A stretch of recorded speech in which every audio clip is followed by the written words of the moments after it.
નમસ્કાર દર્શક મિત્રો, આજે આપણે એક એવા દંપતીનો ઇન્ટરવ્યુ લેવા માટે જઈ રહ્યા છે કે જેમને ત્યાં ઘણા વર્ષો પછી બાળકનો જન્મ થાય છે. બરાબર. હવે એ બાળક કઈ રીતે એમને ત્યાં આવ્યું તો એ આપણે એમના પરિચય સાથે આપણે જાણીશું. ઓકે, તો સૌપ્રથમ તમારો પરિચય આપજો. શું નામ છે તમારું? દમયંતીબેન હરેશભાઈ પટેલ. દમયંતીબેન હરેશભાઈ પટેલ. બરાબર. આ તમારા પતિદેવ છે. બરાબર. તો મને એ જણાવો કે તમારા લગ્ન કયા વર્ષે થયેલા? 2004. 2004માં. અત્યારે ચાલે છે 2024, એટલે લગ્નના 21 વર્ષ થઈ ગયા. બરાબર ને? અને આજે તમારા ખોળામાં બાળક છે એ બેબી છે કે બાબો છે? બેબી છે. ઓકે, બેબી ગર્લ છે. તો શું નામ રાખ્યું એમનું? ક્રેયા. ઓકે, કેટલા માસ થયા? 11 મહિના. મતલબ આવતા મહિને બર્થડે થશે એવું? ઓગસ્ટમાં? સપ્ટેમ્બરમાં. ઓકે. તો દર્શક મિત્રો, તમે જોઈ શકો છો આ દંપતી છે, એમને 20 વર્ષ થાય છે લગ્નના, અને 20 વર્ષ પછી એમને ત્યાં બાળક આવે છે. તો એ શેનાથી આવ્યું, શું આવ્યું એ પણ આપણે જાણીશું. પણ એના પહેલા આપણે એમને એ પ્રશ્ન પૂછીએ કે આ 20 વર્ષ દરમિયાન તમે કંઈ ને કંઈ તો સારવાર કરી જશે જ્યાં ને ત્યાં, તો ક્યાં ક્યાં તમે સારવાર કરી અને કેટલો ખર્ચો કર્યો એ તમે થોડીક વાત કરો. હોસ્પિટલમાં કરાવી છે પેલી. હોસ્પિટલમાં તમે અલગ અલગ જગ્યાએ ટ્રીટમેન્ટ કરાવી એવું? મતલબ લગ્નના કેટલા વર્ષ પછી તમે આ ટ્રીટમેન્ટ ચાલુ કરેલી? 3 થી 4 વર્ષ થયા લગ્નના, અને પછી તમે ટ્રીટમેન્ટ ચાલુ કરી નાખી. એટલે લગભગ આમ જોવા જઈએ તો 16 વર્ષથી તમારી ટ્રીટમેન્ટ ચાલતી હતી. બરાબર ને? હવે ત્યાં શું કહેતા હતા? મતલબ ડોક્ટરે કંઈક તો રિપોર્ટ કાઢ્યા હશે કે ભાઈ કોનામાં ખામી છે, શું છે પ્રોબ્લેમ, એવું કંઈ? કઈ નથી, રિપોર્ટ તો નોર્મલ જ હતા. રિપોર્ટ નોર્મલ હતા, પણ પછી ટ્રીટમેન્ટ કરવાથી તમને કઈ રિઝલ્ટ મળ્યું ખરું? કઈ જ નહીં. તો તમે કેટલા વર્ષ જે તે ડોક્ટરની ટ્રીટમેન્ટ કરી હશે? ચાલુ જ રાખી એમ તો પછી. અચ્છા, મતલબ કન્ટિન્યુ ચાલતી જ હતી. તો એના પાછળ કેટલા રૂપિયા ખર્ચા કર્યા હશે અંદાજે, તમને યાદ હોય તો? 2 થી 3 લાખ રૂપિયા તમે ખર્ચો કરી નાખેલો. બરાબર. તો આટલો ખર્ચો કર્યા પછી પણ બાળક આવ્યું નહીં. હવે જ્યારે આપણે એક તો ડોક્ટરની દવા તો કરી જ, પણ એમાં રિઝલ્ટ ન આવ્યું હોય તો આપણે પછી દેશી દવા પણ કરતા હોઈએ, આયુર્વેદિક ઉપચાર પણ આપણે કરતા હોઈએ.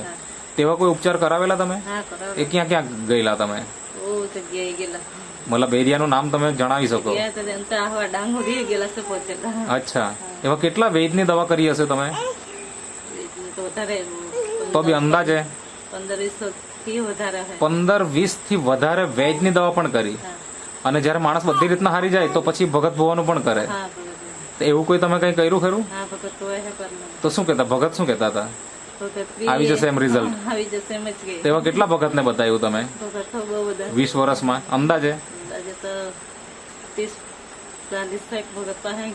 અચ્છા, 30-40 ભગત, 15 થી 20 તમારે વૈદ્યની દવા કરી. અને અલગ અલગ હોસ્પિટલ, એટલે કેટલી હોસ્પિટલમાં તમે ટ્રીટમેન્ટ કરાવી? હોસ્પિટલમાં તો 3 હોસ્પિટલમાં ટ્રીટમેન્ટ કરાવી. આવી રીતના 20 વર્ષ તમારા નીકળી જાય છે. બરાબર ને? અને 20 વર્ષ સુધી બાળક હતું નહીં, અને દવા તો ચાલતી જ હતી. જે માણસ બોલે એ પ્રમાણે તમે જતા હશે મારા ખ્યાલથી, કે અહીંયા દવા મળે તો અહીંયા જાઓ, ત્યાં મળે તો ત્યાં જાઓ. બરાબર ને? કારણ કે આપણને બાળક જોઈએ છે. તો મને એ જણાવો કે જ્યારે આપણે ત્યાં બાળક ન હોય તો આપણને અંદરથી ઘણી બધી વેદનાઓ હોય, તો શું થતું મનમાં તમને? હા, મતલબ છોકરો હોય કે છોકરી હોય, પણ એક બાળક જોઈએ. બરાબર ને? તો મને એ જણાવો કે હવે અત્યારે તો હાલમાં તમારે ત્યાં બાળક છે. બરાબર ને? 11 માસ થઈ ગયા. તો આ રિઝલ્ટ આવ્યું છે એનાથી? આ પ્રતિભાબેન છે, એમણે મને કીધું. આ જે અહીંયા બેસેલા છે આ પ્રતિભાબેન, એમણે તમને માહિતી આપી.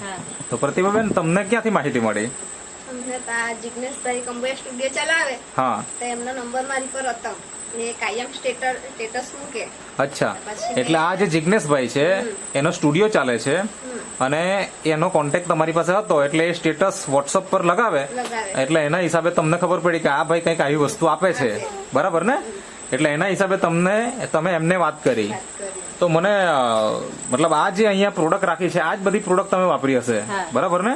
તો આ નેટસપ કંપનીની પ્રોડક્ટ છે, જે સ્પેશિયલી પ્રેગ્નન્સી માટે છે એવું નથી, પણ આ પ્રોડક્ટો વાપરવાથી આજે ઘણા બધા પરિવારોની અંદર આના રિઝલ્ટ મળ્યા છે. તો આવો જ કોઈક વિડીયો એમણે જોયો હતો આ પ્રતિભાબેને, અને એમણે આ જિજ્ઞેશભાઈનો કોન્ટેક્ટ કર્યો અને જિજ્ઞેશભાઈએ આ માહિતી આપી એમને, અને એનાથી એ લોકોએ આ પ્રોડક્ટ વાપરવાની ચાલુ કરી અને આજે તમે રિઝલ્ટ જોઈ શકો છો. બરાબર. હવે મને એ જણાવો કે શરૂઆતમાં જ્યારે તમે આ વાપરી તો ઘણી બધી દવા કરી હોય અને ઘણી બધી તમે તો ભગત કે પછી વૈદ્યની દવા પણ કરી અને રિઝલ્ટ નહીં આવ્યું, તો ત્યારે તમને મતલબ આ દવા ઉપર પહેલા આ જે પ્રોડક્ટ છે આ તો દવા નથી, બરાબર, તો આ પ્રોડક્ટ ઉપર તમને પહેલા વિશ્વાસ આવ્યો કે પછી કેવું? એમ ના, વિશ્વાસ ન હતો. વિશ્વાસ એટલો નહીં હતો. દવા કરવાથી એટલી હોસ્પિટલમાં જવાથી નહીં કઈ રિઝલ્ટ મળતું, પાવડર પીવાથી શું રિઝલ્ટ મળતું? હા, એવું તમારા મનમાં હતું. તો વાપરવાની કેવી રીતના શરૂઆત કરી? મતલબ વિશ્વાસ તો હતો નહીં, તો મતલબ કે મતલબ સ્ટાર્ટ કેવી રીતના કર્યું પછી? એટલા એમ હોસ્પિટલમાં ખર્ચો કરી નાખ્યો તો એકવાર વાપરી જોઈએ. હા, બરાબર. તો મતલબ કે આટલો બધો ખર્ચો કરેલો જ છે, તો ભાઈ આટલો ખર્ચો કરવામાં શું છે એમ કરીને તમે વાપરવાની ચાલુ કરી. તો તમારો ઓલ ઓવર આપણે ભગત કે વૈદ કે ડોક્ટરની ટોટલ ખર્ચો કેટલો થયો છે? 3 લાખથી વધારે ખર્ચો થઈ ગયો છે. તમે હિસાબ તો રાખ્યો નહીં હશે, બરાબર ને? તો એની સામે તમે આ જે નેટસપ કંપનીની જે પ્રોડક્ટ છે, બરાબર, એ તમે વાપરી કેટલા મહિના વાપરી અને રિઝલ્ટ મળ્યું? 8 મહિના. 8 મહિના. અને 8 મહિનામાં તમારો ખર્ચો આનો કેટલો થઈ ગયો છે અંદાજે? તમને કઈ આઈડિયા કરી? 40,000 ના આસપાસ તમારો ખર્ચો થઈ ગયો અને રિઝલ્ટ આવી ગયું, બરાબર ને? પહેલો મહિનો વાપર્યો, બીજો મહિનો વાપર્યો, તો તમને વિશ્વાસ વધતો ગયો કે વિશ્વાસ ઓછો થતો હતો કે હવે રિઝલ્ટ આવશે કે કેમ? કેટલા મહિના વાપરવાનો ટાર્ગેટ હતો? પહેલા પછી વિશ્વાસ નહીં જેવું હતો કે હવે 6 મહિના વાપરી કરે તો રિઝલ્ટ નહીં જેવું એમ. હા, ચાની હવે 2-3 મહિના પાછો વાપરી જોઈએ. અચ્છા, મતલબ 6 મહિના વાપર્યું, રિઝલ્ટ હજુ આવ્યું નહીં, એટલે તમને હજુ મનમાં એવો અવિશ્વાસ થઈ ગયો કે હવે શું આવશે રિઝલ્ટ એમ. પણ ચાલો પાછું 3-1 મહિના વાપરી એમ કરીને વાપરવાનું ચાલુ કર્યું અને મતલબ ટોટલ 8 મહિના થાય છે અને તમને રિઝલ્ટ મળી જાય છે, બરાબર. તો મને એ જણાવો કે આ રિઝલ્ટ મતલબ તમને પ્રેગ્નન્સીનું આવી ગયું 8 મહિના વાપર્યા પછી, તો પ્રેગ્નન્સી દરમિયાન તમને કેવું રહ્યું? મતલબ ઘણી બહેનોને કેવું હોય કે ચક્કર આવે, કમજોરી જેવી આવે, તો એવું કઈ તમને કોઈ સમસ્યા હતી? એવું કઈ નહીં ને? ઓકે. તો મતલબ આટલું સુંદર રિઝલ્ટ આવ્યું છે. લગ્નના 20 વર્ષ પછી બાળક આવે છે અને આ દંપતીની તમે ખુશી જોઈ શકો. તો પેલા જે મનમાં ચાલતું એક દુઃખ પણ હોય આપણે, તો અત્યારે તમે ખુશ છો ને એકદમ? બરાબર ને? મતલબ બેબી આવી તો એ ખુશ તો છો ને? હા, તો બરાબર. ઓકે. તો મતલબ તમે ઘણા બધા દંપતીઓને એક મતલબ આ એક મેસેજ આપો છો કે ભાઈ એક વિશ્વાસ રાખીને આ વસ્તુ આપણે રેગ્યુલર વાપરવી જોઈએ તો આપણને રિઝલ્ટ મળે.